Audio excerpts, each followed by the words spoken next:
আসসালামু আলাইকুম, বিসমিল্লাহির রহমানির রহিম। সবাইকে স্বাগতম আমার চ্যানেলে। শুভ সকাল।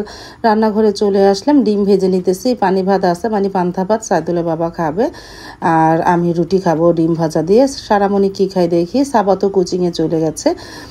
তারপরে গরুর গোস্ত বের করে রাখলাম আজকে দুপুরের জন্য, দেখি কিভাবে রান্না করতে পারি।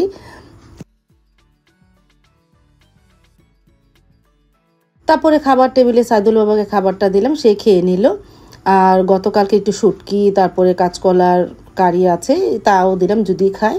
আর আমি রান্নাঘরে চলে আসলাম, দুটো রুটি ভেজে নিলাম, একটা ডিম ভেজে নিয়েছি, তাই দিয়ে নাস্তা করে নিব আলহামদুলিল্লাহ।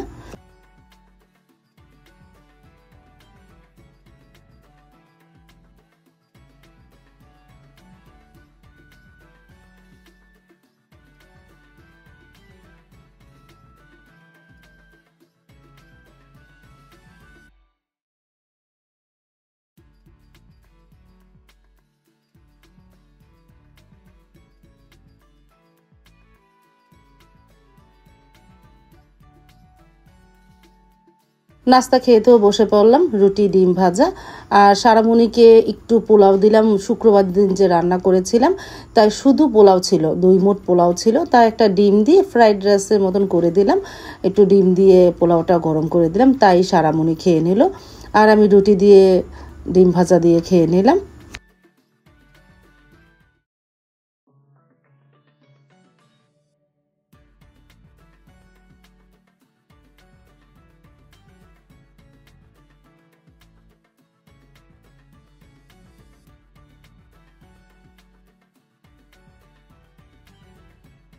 প্রায় ঘন্টা তিনিক পর রান্নাঘরে চলে আসলাম। সকালে অনেক কাজ করা হয়েছে, তা তোমাদের সাথে শেয়ার করতে পারিনি, কারণ ফ্রিজটা পরিষ্কার করেছি, ঘর গুছিয়েছি, ভাবি ঘর ঝাড়ু দিয়ে মুছে চলে গেল। আমি গরু গোস্ত ছুটেছে পরে, তা এখন অর্ধেক রান্না করব, অর্ধেকটা ফ্রিজে রেখে দিব। তারপরে প্রায় 3 ঘন্টা পরে 1টা বাজে তো রান্নাঘরে এসেছি, নামাজ পড়ে ভাত বসিয়ে দিলাম। আর পাশের চুলায় টমেটো দিয়ে ডাল রান্না করব। আমার তো টমেটো ফ্রিজে প্রয়োজন ছিল, সেই টমেটো দিয়েছি, পাতলা করে ডাল রান্না করব। এখানে একটু লবণ দিয়ে দিব, প্রায় 3টা সিজ হলে জালটা নিভিয়ে দিব। তারপরে ঘুটে পানি দিয়ে কিছুক্ষণ জাল দিয়ে বাগায় দিব পাতলা ডাল। এর মধ্যে চাল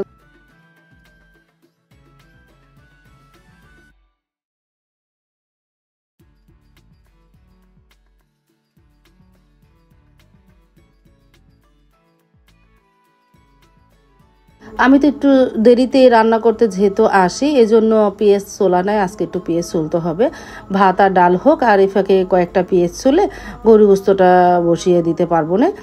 আমি তো সব সময় রান্না করি আর এদিকে কোটা বাছা করি, একসাথেই দুটো কাজ করা হয় রান্না করতে গেলে।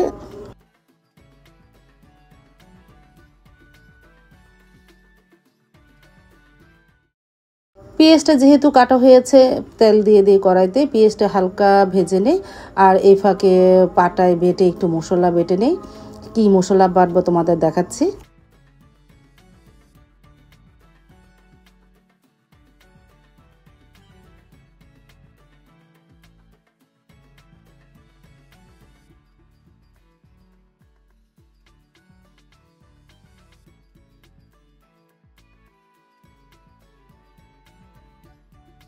এই যে নিয়ে নিলাম দারুচিনি, এলাচ আর জিরা, এটা পাটায় শিল পাটায় বেটে নিব। একটু গরুর গোস্ত দিলে আলাদা একটা ফ্লেভার আসবে। আর ডালের মধ্যে পানি দিয়ে দিয়েছি, জাল দিব। আর পেঁয়াজটা আস্তে আস্তে একটু ভেজে নিব বেরেস্তার মতন। তারপরে গরুর গোস্তটা মেখে ঝুঁকে এর মধ্যে দিয়ে দিব। তারপরে শিল পাটায় তো বাটা শুরু করে দিলাম, একটু বেটে নেই।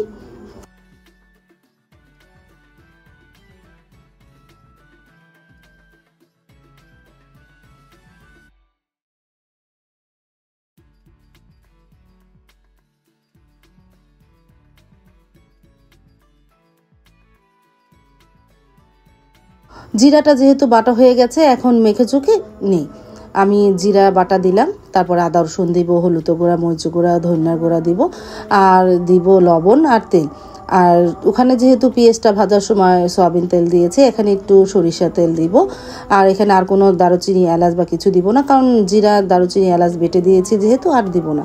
তারপর ভালোভাবে মেখে ওই ভাজা পেঁয়াজের মধ্যে ছেড়ে দিব।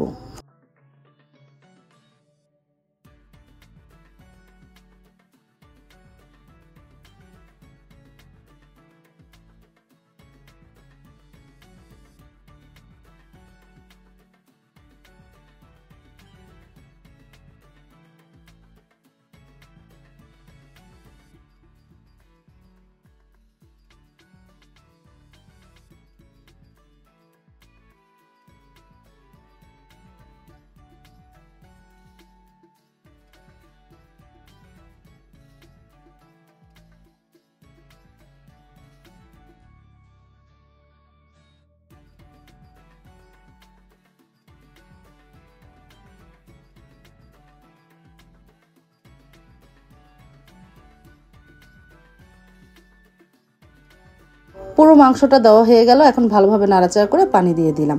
এই পানিতে অনেকটাই সিদ্ধ হয়ে যাবে। আর আলু দিব, যেহেতু একটু ঝাল ঝাল ঝোল করে খাবে এই জন্য আলু কেটে নিই।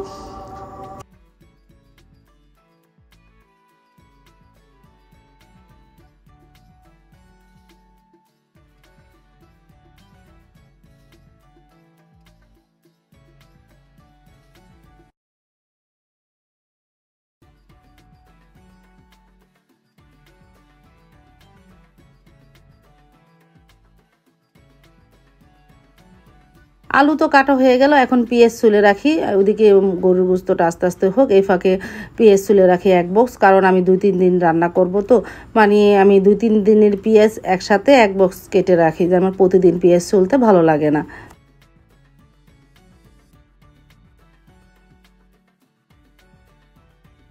গরু গোস্ত তো আস্তে আস্তে হচ্ছে, আরও কষানো হোক। আর এদিকে ডালটো বাগার দিয়ে অনেকক্ষণ জাল দিয়ে নিয়েছি।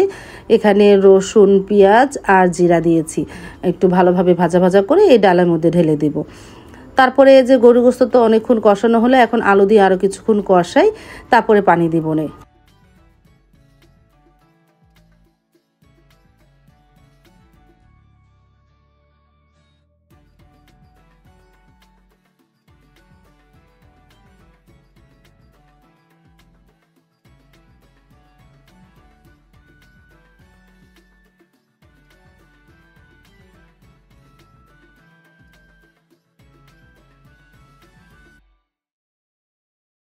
ভাতটা হয়ে গেল, ভাতটা এখন একটা পাত্রে বেড়ে রাখি।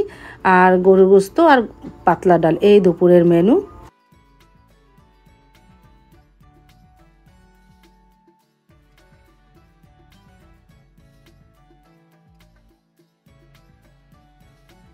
আর এদিকে সারামণি আজকে তাড়াতাড়ি করে স্কুল থেকে চলে এসেছে। ও তো সব সময় টিফিনের সময় আসলে, অনেক সময় টিফিনের সময় স্কুলে যায় না, আজকে আবার যাবে। এই জন্য তাড়াতাড়ি করে একটু গোস্ত তুলে দিয়েছি, ডাল দিয়ে খাইয়ে দিচ্ছে ওর বাবা। আর আধা ঘন্টা পর আমাদের গোস্ত হয়ে গেল, এখন আমরা খেয়ে নিব দুপুরের খাবার। তারপরে এই যে আমি খেয়ে নিতেছি। আর এদিকে সারামণিও প্রায় খাওয়া হয়ে গেল। আমি প্রথমে চাপা ভর্তা দিয়ে খেয়ে নিলাম। ওই যে সেদিন চাপটির সাথে চাপা ভর্তা বানিয়েছিলাম, অনেক মজা হয়েছিল। এই চাপাটা অনেক ঘ্রাণ ছিল, মা দিয়েছিল, অনেক ঘ্রাণ, ভালোই লেগেছে চাপাটা। তারপরে সেই ভর্তা দিয়ে প্রথমে খেয়ে নিলাম, তারপরে গোস্তই নিয়েছিলাম।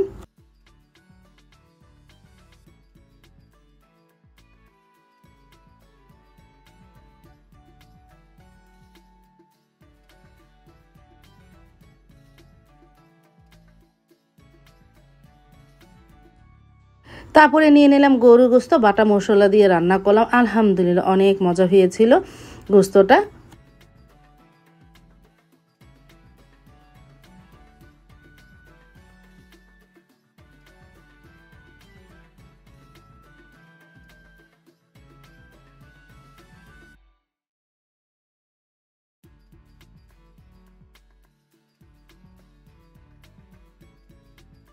দুপুরে খাওয়া দাওয়ার পর বিকেল দিক দিয়ে রেস্ট নিয়ে আমার আর ভিডিও করা হয় না, যার ভিডিও সন্ধ্যার পরে শুরু করি। আবার সন্ধ্যার সময় আম কেটে দিলাম বড় মেয়েকে, ও খাবে, ও তো পড়তে বসেছে।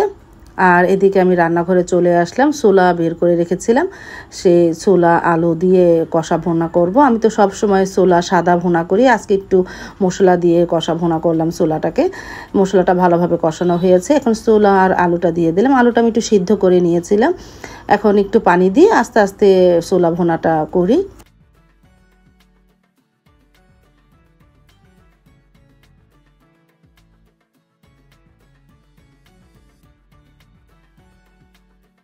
ছোলা ভুনা হয়ে গেল, এখনই নামিয়ে ফেলবো। মাশাআল্লাহ কালারটা কত সুন্দর এসেছে, একটু ঝাল ঝাল করে ভুনা করেছি। আমার কাছে এই ভুনাটা ভালোই লাগে। সাইদুল বাবা আবার সাদা সাদা খেতে চায়, সবসময় তো সাদা খায়, আজকে না হলে একটু ভুনাই করলাম।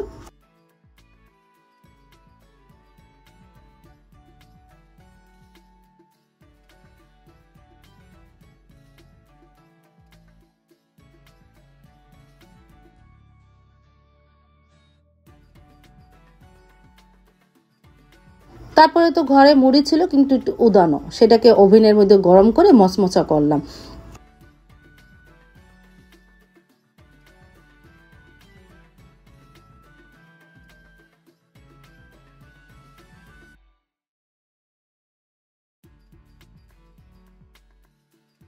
তারপর তো মুড়ি মশমশা হয়ে গেল, এখন ছোলার মধ্যে দিয়ে খেয়ে নিই, ছোলা ভুনার মধ্যে দিয়ে।